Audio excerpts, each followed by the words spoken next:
I put my arms around him and pulled the covers over us. Was it the Indians? I laughed. His answer was to wrap his arms around me and pull me very close. His entire body was damp and we stuck together in a vacuum.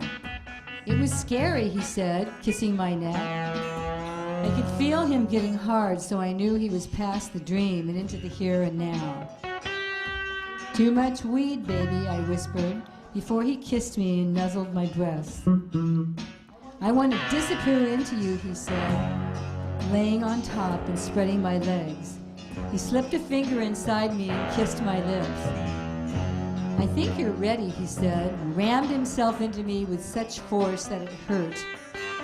Hey, take it easy, I said, holding him back so that I could see him. The lights from the Christmas tree spilled in from the living room, and his face was outlined by the glow.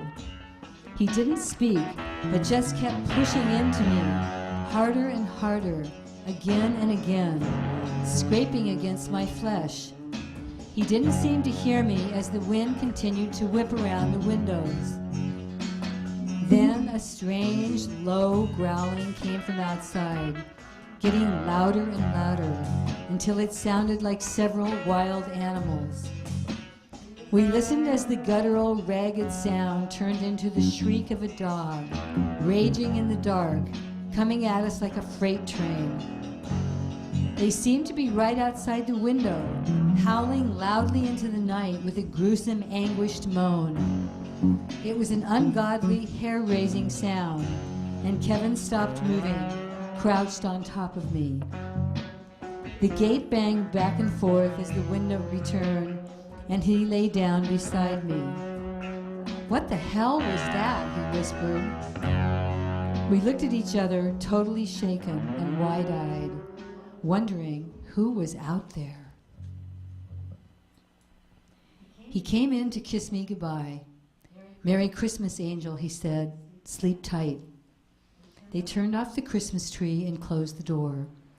I watched the headlights disappear up the road, and then I was alone with my thoughts, which turned back to the extraordinary visitors of the night before. It could have been wildcats or coyotes, or maybe raccoons, but in my heart I knew better. This was not a sound that I had heard before. I decided to ask John Soaring Meadow when I thanked him for the jade bracelet. It was still on my wrist as I drifted off to sleep, wondering if Kevin was on his way home.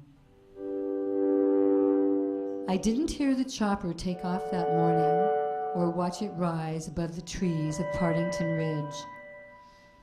A small group of rangers were gathered to work that day because of the tourists who always arrive on a holiday. They told me that Lenny had landed a little before 7 a.m., and they took off immediately. Kevin had been joking around with the guys, drinking coffee, but he seemed anxious to jump on board that shiny new Bell helicopter. In the dawn, a weak sun appeared between the storm clouds as they took off heading south. Slowly the noise of the rotors faded away, and the men walked back to the station. It was only 3 or 4 minutes, by all accounts, before they heard the explosion and saw a huge black cloud of smoke coming over the ridge.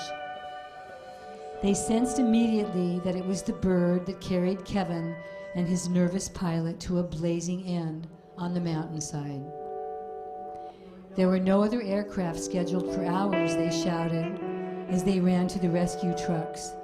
Screaming down the highway to a back road, they prayed it wasn't Kevin, while preparing for a climb into heavy terrain. They radioed to Monterey for help and tried to reach the fallen chopper, to no avail.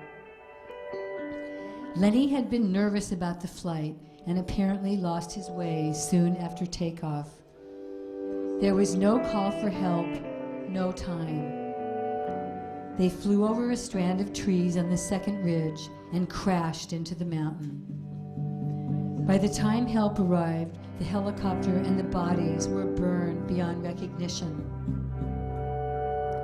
I slept fitfully in my bed while the light of day gradually rose and Kevin said goodbye to this life.